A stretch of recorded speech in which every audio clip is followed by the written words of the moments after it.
If you believe the EPA, then you think that carbon dioxide is a pollutant, that CO2 is bad for the planet, right? You might even believe there should be a war on carbon because CO2 is made partially of carbon. Well, if carbon dioxide is a pollutant, then we should get rid of it, right? What would be the appropriate level of carbon dioxide in the atmosphere if it's a pollutant? A lot of people would tell you it should be 0, because if it's a pollutant, you should get rid of it, eliminate it from the atmosphere, and clean up the planet and make it green, right? If you believe that, you're about to be shocked by the scientific reality I'm going to show you. My name's Mike Adams, the Health Ranger, and you're watching a Health Ranger Science video. Let's take a look at Los Angeles today. Full of life, right? Lots of people, trees, grass, plants, animals, insects. It's a thriving city. This is Los Angeles today, with carbon dioxide levels of about 410 parts per million in the atmosphere. Now, I'm going to show you what Los Angeles would look like if carbon dioxide were dropped to 0. Here it is. Dead. Desolate. No life. No humans, no animals, no plants. Because if you eliminate carbon dioxide, you murder humanity. You murder the planet. Carbon dioxide is the molecule of life that every plant needs to live, and if you eliminate it, you kill everything. Here's New York City today with carbon dioxide of 410 parts per million. And now here's what New York City would look like if you eliminate carbon dioxide from the atmosphere. If you think CO2 is a pollutant and you try to get rid of it, you will murder every person living in New York City. And Toronto. Here's Toronto with CO2 at 410 parts per million. And here's Toronto if you eliminate all CO2 from the atmosphere. It's dead. In fact, every city on our planet would be lifeless and dead, and humanity would be extinct if we eliminated CO2 from the atmosphere. Take a look at Seattle with carbon dioxide, and here's Seattle without carbon dioxide. It's dead. Here's Tokyo with carbon dioxide as it exists today, and here's what Tokyo would look like if you eliminate carbon dioxide. Albuquerque, New Mexico, with carbon dioxide and without carbon dioxide. You see, the climate change alarmists are not just scientifically wrong and often scientifically illiterate. They are insane. If they get their way, they will murder all life on our planet except microbial life, which can survive without CO2. But every plant will be dead. Every animal will be dead. The entire food supply will collapse. Without CO2, humanity would die from mass starvation. It would be the complete collapse of civilization. And there is no rational scientist who could disagree with any of these statements because CO2 is necessary for photosynthesis. Plants have no way to survive without CO2. In fact, today plants are starving for CO2 because carbon dioxide is right now at nearly the lowest levels it has ever been in the history of our planet. Take a look at this chart using data from the government itself. It shows that CO2 levels in the past were more than 15 times higher than they are today. Climate change alarmists ridiculously claim that CO2 is right now at the highest it's ever been.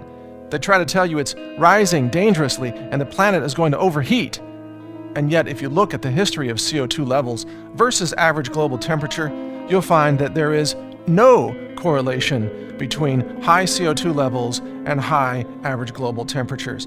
In fact, when CO2 levels were over 15 times higher in Earth's history, the temperature wasn't 15 times higher. It was, in fact, no higher whatsoever than this narrow range in which temperatures have cycled over the last few hundred million years between about 12 degrees centigrade and 22 degrees centigrade. So you might wonder, what would a world look like with higher CO2 levels than we have today?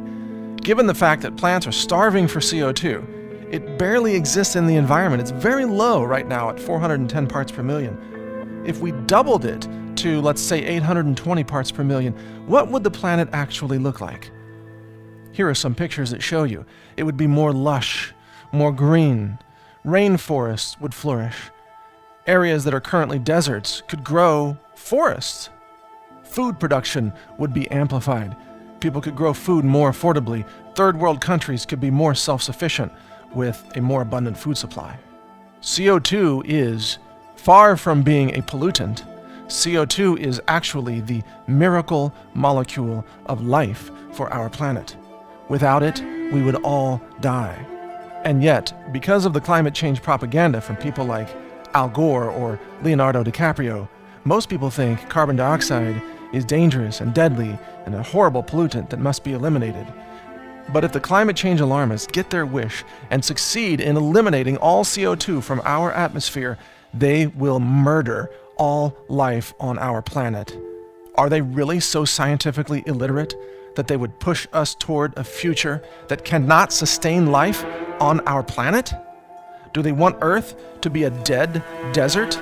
Do they want the cities to collapse? Do they want the mass suffering and starvation of all of humanity? Do they want all plant life to die? To eliminate forests and eliminate the food supply, eliminate the animals, eliminate entire ecosystems? Is that what they want?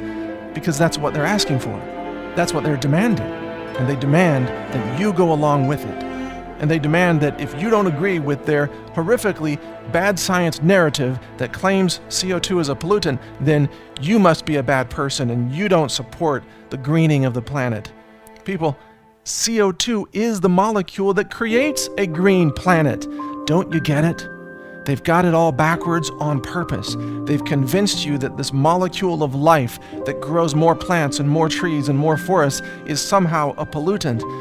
And they want to eliminate it, which would kill everything. We cannot survive without abundant CO2 on this planet. And if you've been swept up in the climate change narrative, you need to look in the mirror and you need to ask yourself, how were you so easily fooled?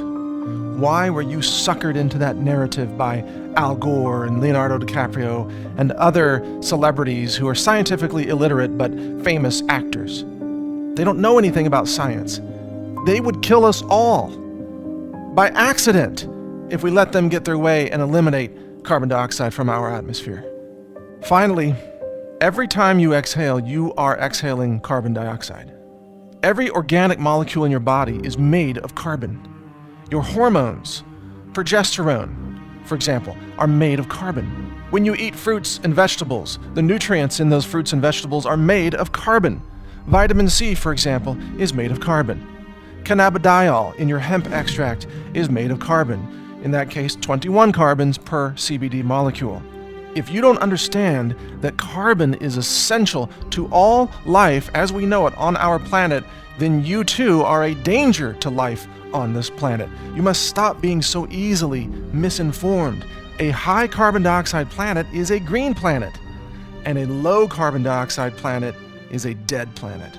It's time for you to recalibrate what you think you know about carbon dioxide, because everything you've been told by the status quo is not just wrong, but dangerous and even deadly for the future of life on our planet. If you are an environmentalist, if you support animals, if you support plants and rainforests and the greening of the planet, you have to support higher CO2, not lower. That's the scientific truth that almost no one dare tell you. Thank you for watching. Find more science videos at healthrangerscience.com.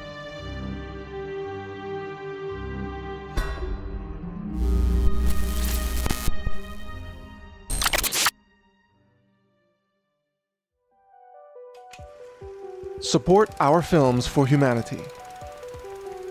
Visit healthrangerstore.com. The cleanest lab-verified health products in the world.